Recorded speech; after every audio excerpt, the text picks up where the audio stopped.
Selamat datang di kelas Bapak Eri. Ayo kita belajar bahasa Indonesia. Baik anak-anak, pada hari ini kita akan belajar teks narasi. Untuk selanjutnya, mari kita buka peta rahasia kita.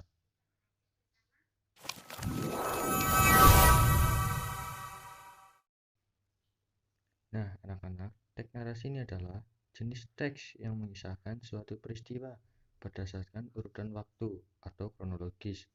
Bisa bersifat fiksi maupun non-fiksi atau imajinasi. Nah, anak-anak, di sini ada struktur dari teks narasi, yaitu yang pertama adalah orientasi. Yang kedua ini komplikasi, yang ketiga resolusi, dan yang terakhir adalah koda.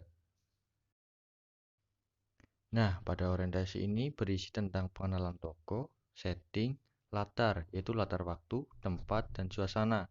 Dan pada bagian orientasi ini berada pada urutan pertama atau awalan dalam suatu cerita. Sehingga pada bagian orientasi perlu dikemas secara menarik. Begitu, anak-anak. Nah, selanjutnya pada komplikasi ini berisi pada bagian pokok atau masalah dalam sebuah cerita agar menjadi menarik.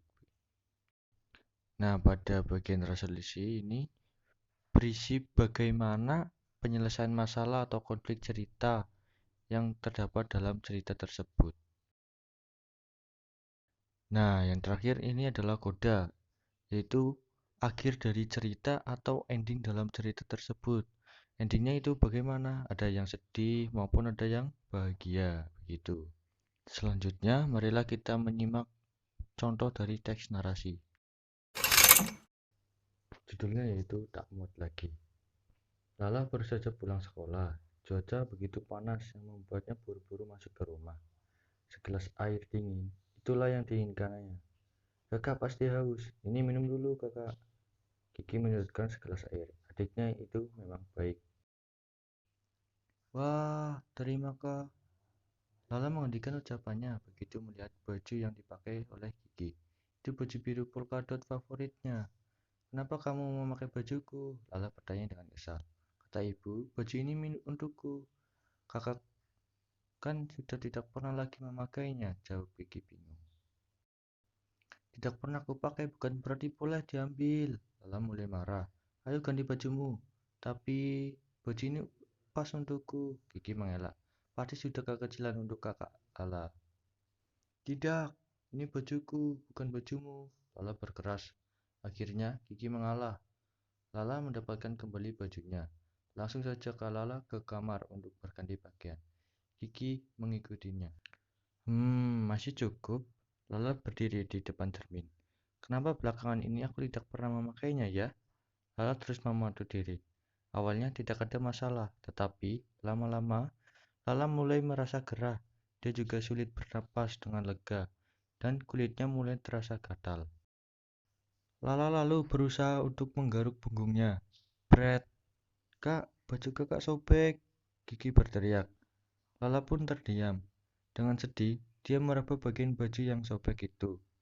Nanti minta tolong ibu untuk menjahitnya, kak. Usul dari Kiki. Bisa sih, tapi sahut Lala pelan. Dalam hati, dia mengakui memakai baju yang sempit sungguh tidak nyaman. Lala juga menjadi paham mengapa akhir-akhir ini dia tidak pernah lagi memakai baju itu.